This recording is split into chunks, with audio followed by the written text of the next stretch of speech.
بسم اللہ الرحمن الرحیم۔ قرآن مجید پڑھنے کا بیان۔ ناظرین، اللہ تعالیٰ کا فرمان ہے کہ قرآن مجید کا پڑھنا اور پڑھانا ہر مسلمان پر فرض ہے، یعنی قرآن کو تجوید سے سیکھنا اور سکھانا یہ فرض عین ہے۔ سیکھنا تو بہت ضروری ہے کیونکہ قرآن صحیح طریقے سے ہم کو پڑھنا آ جائے، اس کے حروف صحیح طریقے سے ہم ادا کر سکیں۔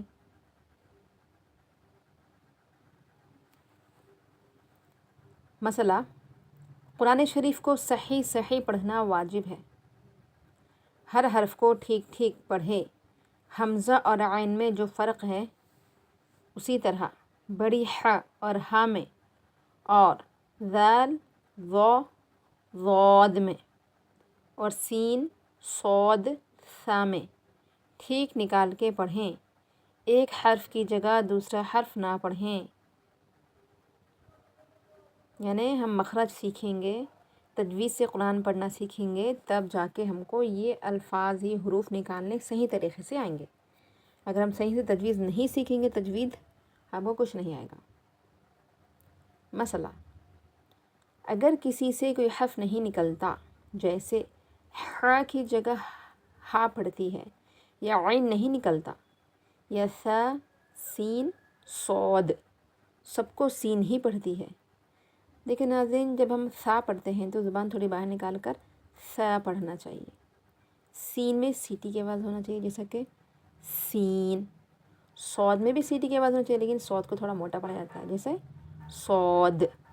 اب دیکھیے، غور سے سماعت فرمائیے، غور سے سنیے، میں 3 حروف کو پڑھوں گی اور تینوں کی آواز بھی آپ کو سمجھ میں آئیں گے۔ ثا سین صاد، اس طریقے سے ہم کو فرق سمجھ میں آنا چاہیے پڑھے تو قرآن شریف۔ سب کو سین ہی پڑھتی ہیں تو صحیح پڑھنے کی مشق کرنا لازم ہے۔ اگر صحیح پڑھنے کی محنت نہ کرے گی تو گنہگار ہوگی اور اس کی کوئی نماز صحیح نہ ہوگی۔ البتہ اگر محنت سے بھی درستگی نہ ہو تو لاچاری ہے، یعنی کوئی ایج کے بڑے ہوتے ہیں، کوئی بچے ایسے ہوتے ہیں کہ ان کی زبان میں لکنت توتلا پن ہونے کی وجہ سے صحیح نہیں نکال پاتے۔ جہاں تک ہو سکے محنت کرنا چاہیے، محنت کے باوجود اگر نہ نکلے مخرج تو پھر وہ لاچاری ہے، اللہ تعالیٰ معاف فرمانے والے ہیں۔ مسئلہ، اگر ح، عین وغیرہ سب حرف نکلتے ہیں لیکن ایسی بے پرواہی سے پڑھتی ہے کہ ح کی جگہ ہا، عین کی جگہ حمزہ ہمیشہ پڑ جاتی ہے، کچھ خیال کر کے نہیں پڑھتی، تب بھی گنہگار ہے اور نماز صحیح نہیں ہوگی۔ یعنی ہم مخرج سے تو قرآن پڑھیں، مخرج تو ماشاءاللہ الحمدللہ اچھا نکالنے آتا ہے، اس کے باوجود ہم قرآن کو صحیح طریقے سے نہیں پڑھتے، جلد بازی میں، جلدی پڑھنے میں مخرج ہمارے پورے غلط ہو جاتے ہیں، تو اس سے بھی نماز نہیں ہوگی، اس سے بھی گنہگار ہوگی۔ مسئلہ، جو سورت پہلی رکعت میں پڑھی ہے وہی سورت دوسری رکعت میں پھر پڑھ گئی تو بھی کچھ حرج نہیں ہے، لیکن بے ضرورت ایسا کرنا بہتر نہیں۔ یعنی آپ لیلاف قریش پڑھے پہلی رکعت میں، اب آپ کو اس کے بعد کی سورت پڑھنی تھی، سورۃ القریش کے بعد کی سورت پڑھنی تھی، لیکن ہوا یوں کہ آپ بھول گئے اور پھر سے سورۃ القریش پڑھی دوسری رکعت میں، تو کوئی حرج نہیں ہے، لیکن جان بوجھ کے ایسا کرنا کیا ہے، بہتر نہیں ہے۔ مسئلہ، جس طرح کلام مجید میں صورتیں آگے پیچھے لکھی ہیں، نماز میں اسی طرح پڑھنا چاہیے۔ جس طرح عمہ کے 6 پارے میں لکھی ہیں اس طرح سے نہ پڑھیں، لیکن جب پہلی رکعت میں کوئی صورت پڑھے تو اب دوسری رکعت میں اس کے بعد والی صورت پڑھے، اس کے پہلے والی صورت نہ پڑھے۔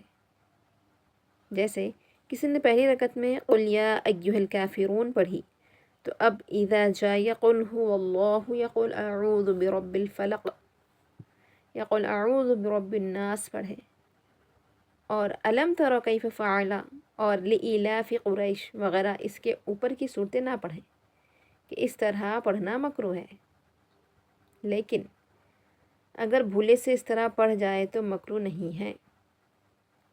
مسئلہ، جب کوئی صورت شروع کرے تو بے ضرورت اس کو چھوڑ کر دوسری صورت شروع کرنا مکروہ ہے. جیسا کہ ہم شروع کریں الم تر کیف فعل ربک باصحاب الفیل کر کے ایک دو آیتیں نہیں پڑھے، پھر لیلاف قریش شروع کر کے پڑھ دیے، تو ایسا نہیں کرنا چاہیے. صورتیں پوری پوری پڑھنی چاہیے. مثلا جس کو نماز بالکل نہ آتی ہو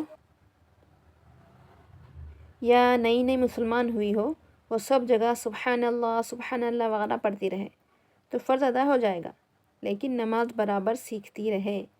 اگر نماز سیکھنے میں کوتاہی کرے گی تو بہت گنہگار ہوگی. کوئی نئے نئے ہیں، نان مسلم ہیں، ان کو صحیح سے صورتیں نہیں یاد ہے، ان کو ٹائم لگے گا، تو بہتر یہ ہے کہ وہ ہر جگہ سبحان اللہ پڑھتی جائے تو نماز ہو جائے گی فرض ادا.